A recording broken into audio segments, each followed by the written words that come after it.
J'étais censée rester ici seulement quelques semaines. Mais les semaines étaient devenues des mois.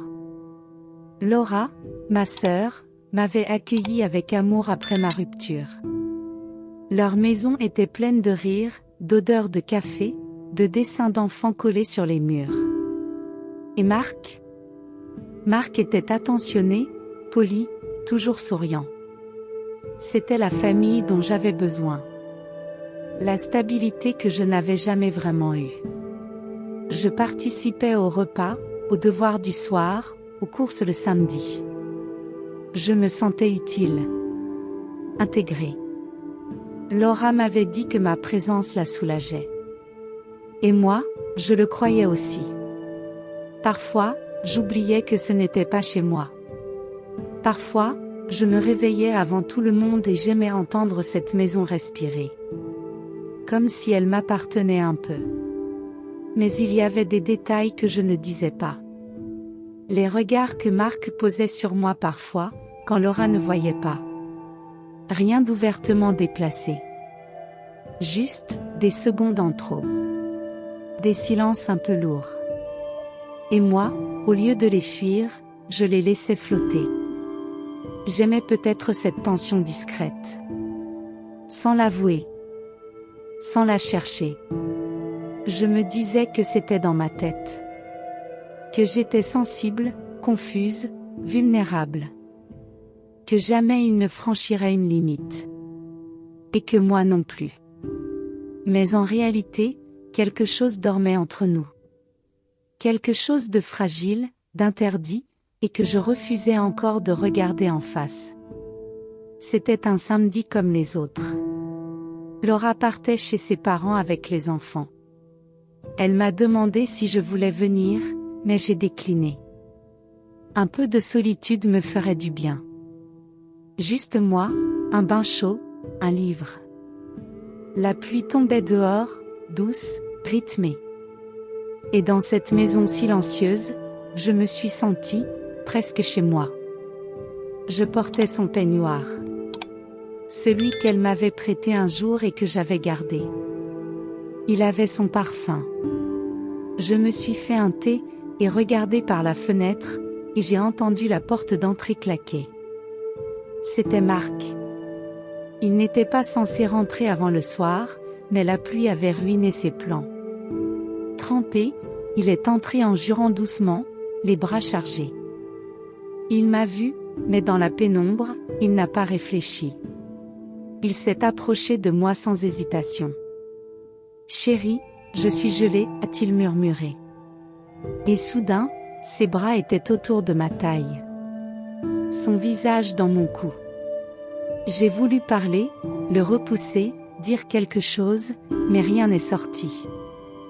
Mon cœur battait trop fort. Mes jambes étaient figées. Je ne sais pas si c'était la peur, la chaleur, ou le besoin de sentir quelque chose d'interdit. Je l'ai laissé faire. Quelques secondes. Ou peut-être plus. Et dans cette étreinte, il y avait quelque chose de faux, mais de tendre.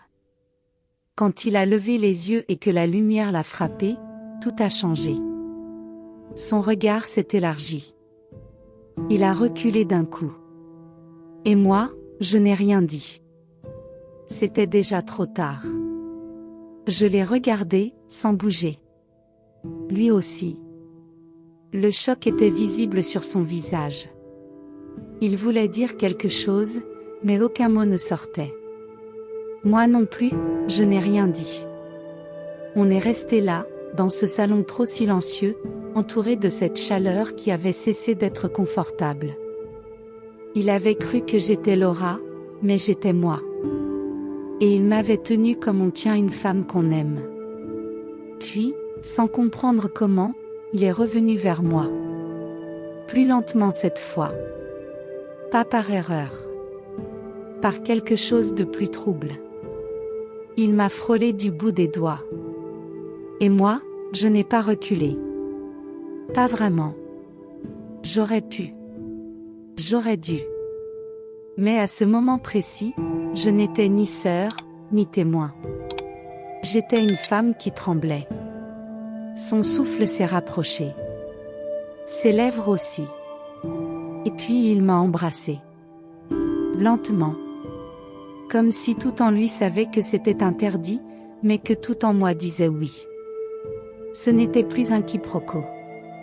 C'était un acte. Un désir qu'on ne savait pas qu'on portait.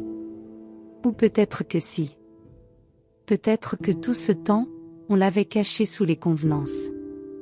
Quand tout s'est arrêté, je suis montée dans ma chambre. Je n'ai pas pleuré. Je n'ai pas souri. J'ai juste respiré. Encore et encore. Le silence, après ça, n'était plus un abri. C'était un poids.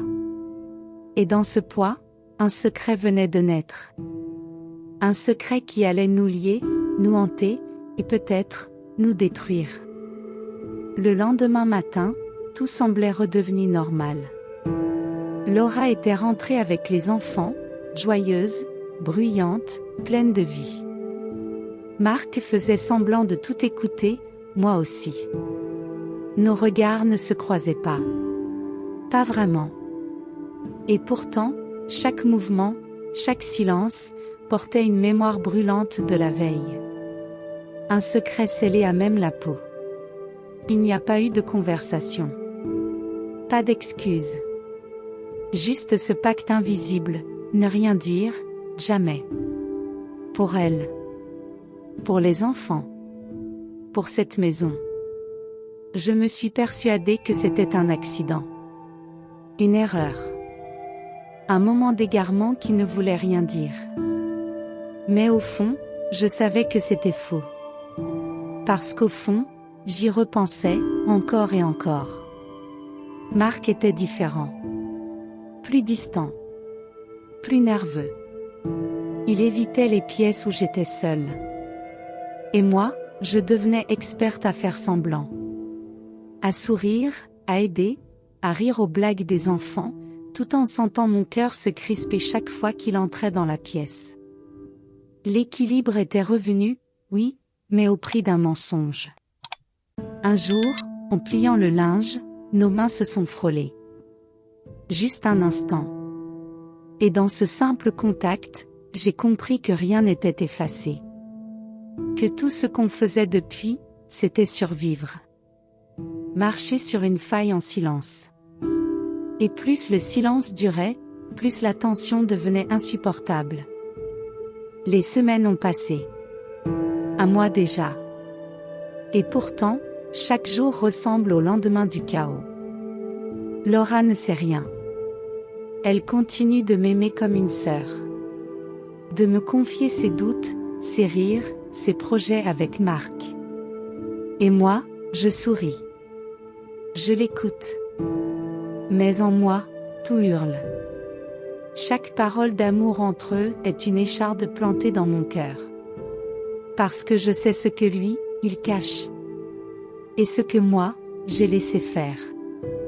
Je n'ai rien dit à personne. Pas même à mon journal. J'ai effacé chaque trace visible, mais pas ce que je ressens. La nuit, je rêve de ce moment. Parfois je le revis. Parfois je le rejette. Et parfois, je le désire à nouveau.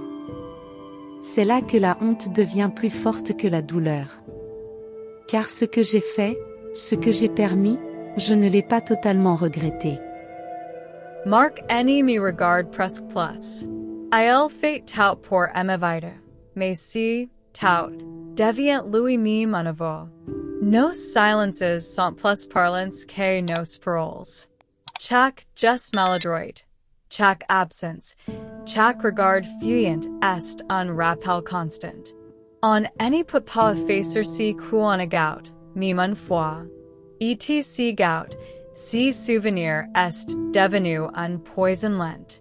Je me surprends à espérer un départ, un déménagement, un accident que révélerait tout pour moi.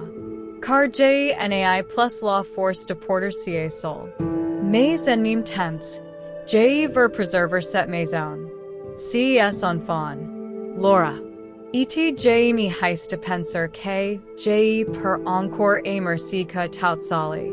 Sumois de silence est devenant ma punition, et ma prison.